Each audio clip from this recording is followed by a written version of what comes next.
Hello. Welcome. How you guys doing? Today I'm gonna be sharing with you my top 10 Honkai Star Rail characters, but first let's start with the honorable mention. Let's get right into the video.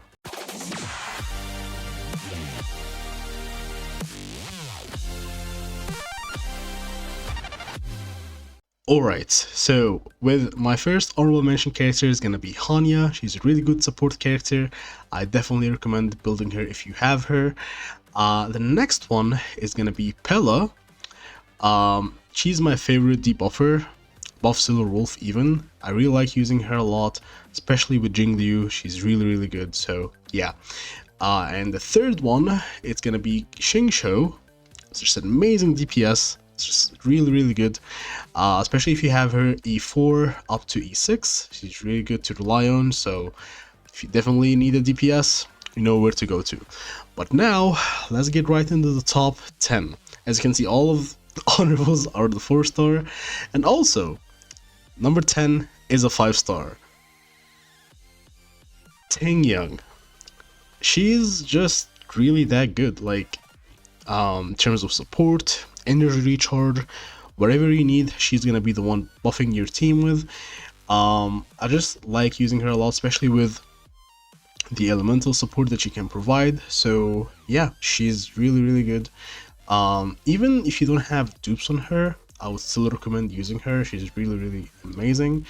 With the light cones, she can work with almost anything, so yeah, I definitely recommend her. Next is number 9. That will be Kafka.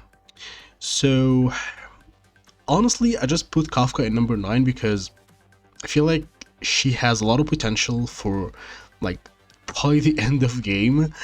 Every DOT character, every Nihility character that will rely on having a support like her, she's always gonna be on the team. So she's like a staple for the Nihility or DOT team. So yeah, definitely very good character to use. Even if you don't want to use like DOT support like Sampu, Luca, any of these characters, you can still use her and support and she will be really good. So yeah. Next is number 8. That will be Blade.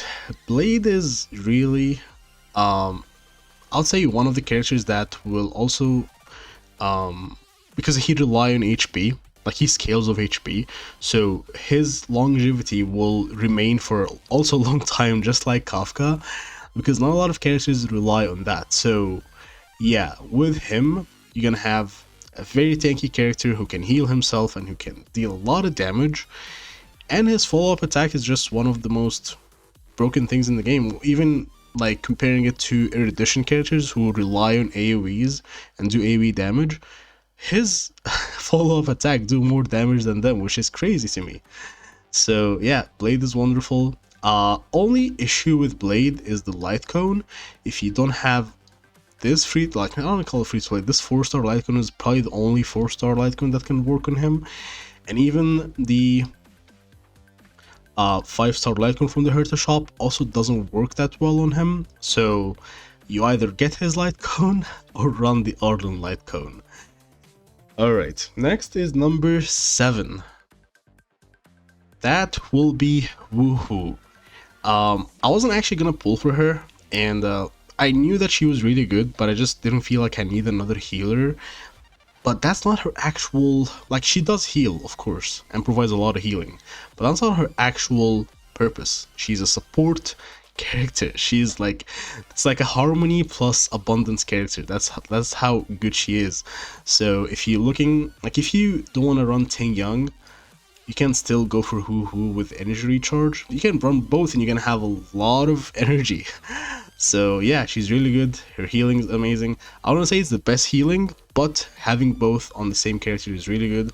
And the light cones, you can go with anything in her. I would recommend going energy recharge so you can always get her ultimate and be able to support the team. So yeah, Hoo is really amazing.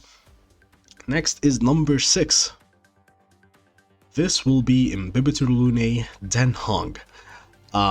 People will expect him to be higher in the list. He is really good, but the thing is, there's a lot of DPSs in the game and you can always, like, pick whoever you need to just be the content for you.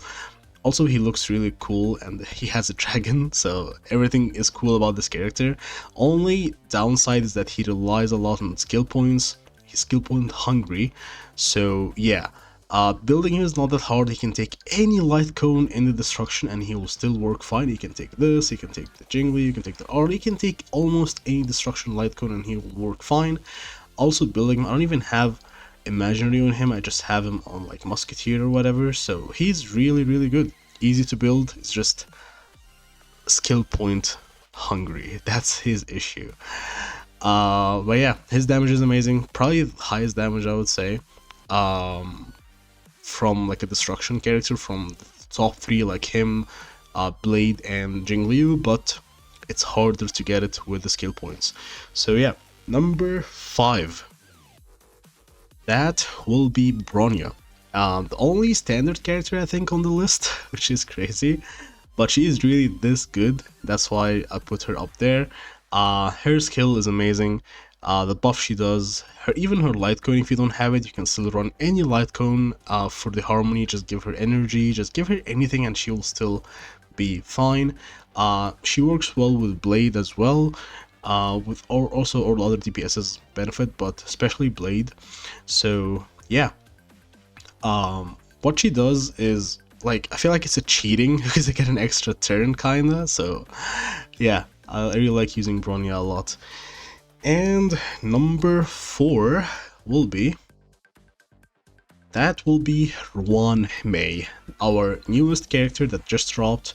I feel like she's really one of the characters that kind of broke the game in terms of like content simulated universe.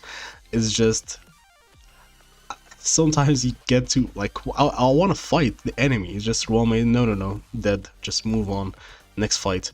So yeah, she's really good. Building her is not that hard as people think, just chasing the break effect. You don't have to chase it if you don't want to. You can still run any light cone on her with the harmony. That of course would work in her kit, because I thought that the Bronya light cone would work on her, but it doesn't, because it's a field, her ultimate is a field buff, it's not, so it's not going to give me that extra skill point. But still, most of the light cones will work on her fine. The relics just give her HP, just make her tanky, give her speed, just, you know, it's not that hard to build as people think. And what you will gain from that will be amazing, especially if you run her with the same team on ice. You can use the Asta free-to-play light cone, which is, I'm not free to play, but I call it 4-star. People will pull it eventually, so you can get 24% damage increase. If you don't want to chase the break effect, you can just go with that and just use it on Jingliu for the support. So yeah, Ruan Mei is really good character. That's why I put her that high. Next is number 3. That will be Locha. I wasn't gonna pull for Locha at the beginning, just because he has a coffin and he just looks like sus. I don't know.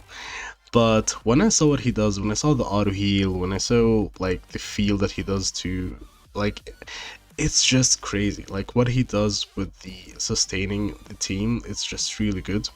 So as a healer, the top healer in the game, I would say Locha still is. Hu is good too, as I said with Hu, I feel like it's more of a support than a healer. Healing is just an option, so yeah, with what Locha does, it just makes every character on the field a healer, so that's really good. So yeah, also building him is not that bad. You can actually make him a DPS if you want to, so he's really good. I'm actually running him on 2 Musketeer and 2 healing sets, so he's not that bad. So yeah, you can do both if you want to. Number 2. That will be Fu Huang. I haven't liked this character a lot, even on release, but recently with Memory of Chaos 12 and also 11, you need a lot of sustain on your team. Even harder content if you want to do the new Golden Gear event. If you want to go with higher difficulty, you can use Fu Huang to save your back. Japard is not a bad option too for preservation, but what she do with the healing as well, her eidolons are just amazing. If you like, I think hers are the most valuable in any character in the game, in my opinion. So if you looking to get Wang dupes or her light cone, I would recommend that. She's really good. And building her is not that hard, just go speed and HP, and you have a very good character that will save your team always. So yeah. Number one, which I think is obvious, but yeah, that will be Jingliu, my favorite waifu, and but the best DPS, kinda, is between her and Den Hong, but Den Hong needs skill points, she really doesn't. So her doing slightly less damage than him doesn't matter when I can get access to it easier than Den Hong, I think makes her better in my eyes. You can even see her attack stats is not the highest, but she still do crazy amount of damage.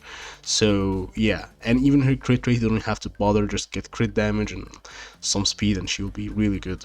So yeah, I really like using Jingliu. I think the ice break team that I'm trying to build will really be my main team with her and Ruan Mei. So yeah, let me know who are your top 10 characters. I would really love to know. So thank you again, guys, for keeping up with my content for Star Rail. If you do want to see daily content, try to subscribe to the channel. Thank you again for watching. Stay safe and bye.